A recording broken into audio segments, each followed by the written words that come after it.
Gold, trusted gold buyers. మీరు తాకట్టు పెట్టిన బంగారాన్ని విడిపించి ఈ రోజు ఉన్న మార్కెట్ ధరకు కొనబడును. కానీ నిజం చెప్తున్నాను, ఈ మధ్య నేను great Indian kitchen Malayali movie, అవును ప్రతి లేడీ కూడా సంవత్సరాల తరబడి ఇంట్లో ఉన్న వాళ్ళందరికీ వండి వండి వండి నిజంగా నాకు అనిపిస్తుంది మామూలు అమ్మమ్మలు ఎంత ఓపిక్గా ఉండారు, దాన్ని ఒక ప్యాషన్ గా తీసుకున్నారు. ఎప్పుడు కూడా విసిగిపోలేదు, ఫ్రస్ట్రేట్ అవ్వలేదు.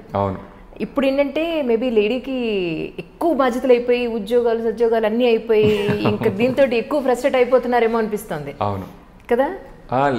అంటే but what ever they do it with so much care. అంటే ఇప్పటికీ ఇన్నేళ్ళు అయిపోయిన తర్వాత కూడా లైక్ అప్పుడు ఎంత జాగ్రత్తగా ఏదో చేసేద్దాంలే అనే టైప్లో ఉంటారు. So always appreciate like people that cook for you.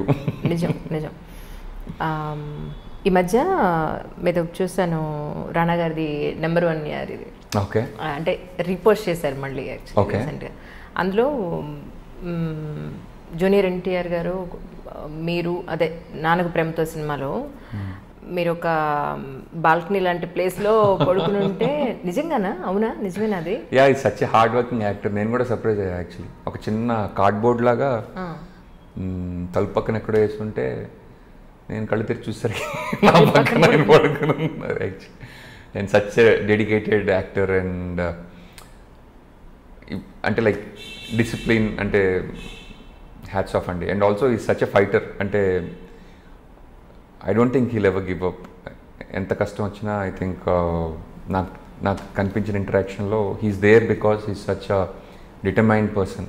And I want to see what the future holds for him అనమాట. చాలా అంటే నాకు I'm very curious about how that personality will turn out in future. ఇప్పుడు big బాస్లో వచ్చే videos కానీ, ఆయన stage మీద మాట్లాడిన వీడియోస్ కానీ, మూవీస్లో కానీ, అని ఎక్కడ మాట్లాడినా ఒక ఇంటర్నల్గా ఒక ఎమోషన్, చాలా హెవీగా ఉండే ఒక ఎమోషన్ కనపడుతూ ఉంటుంది ఆయన ఫేస్లో కానీ, ఆయన వాయిస్లో కానీ కదా. నాకు అనిపిస్తుంటే చాలా ఎమోషనల్ పర్సన్ ఈయన అనిపిస్తూ ఉంటుంది నాకు. అంటే ఆయన మాట్లాడే విషయం గురించి ఆయన ఇంతకుముందు ఆలోచించారు అని తెలుస్తూ ఉంటుంది. So basically he thinks about life a lot and he thinks about things and జనాల గురించి ఎక్కువ ఆలోచిస్తారని ఆయన, అంటే the way he react spontaneously, అక్కడికక్కడ ఆలోచించింది కాదు. This is something that there with him even from before అని అనిపిస్తూ ఉంటుంది.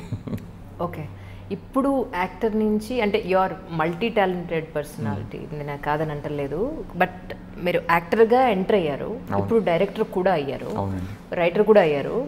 అయితే ఇప్పుడు జనాల్లో చూసే విధానంలో ఏమైనా మార్పు వచ్చిందండి వన్స్ మీరు? అమ్మో, ఎందుకంటే అల్లరి నరేష్ గారు మాట్లాడారు, ఇప్పుడు డైరెక్టర్ కూడాను పిలిచేదనే రేపు క్యారెక్టర్ ఇస్తారేమో బాబు, జాగ్రత్తగా ఉండాలి వీటితోటి అని. సో జనాలు నిజంగా అనుకుంటారు కదండి, ఒక యాక్టర్ అనే దానికన్నా కూడా డైరెక్టర్ అనేది మనం ఆపర్చునిటీ ఇచ్చే పొజిషన్లో ఉన్నప్పుడు జనాలు ఆలోచించే విధానం మారుతుందేమో అనిపిస్తుంది నాకు. ఆపర్చునిటీ ఇచ్చే పొజిషన్ అని నేను అనుకోనండి బేసికల్లీ. ఎందుకంటే ఒక కాస్టింగ్ కాల్కి నేను 2 పక్కల ఉన్నాను. అష్టాచమ్మాకి నేను ప్రొఫైల్ పంపించాను, ఎగ్జాక్ట్లీ ఊహలు గుసగుసలాడికి నాకు ప్రొఫైల్ వచ్చింది.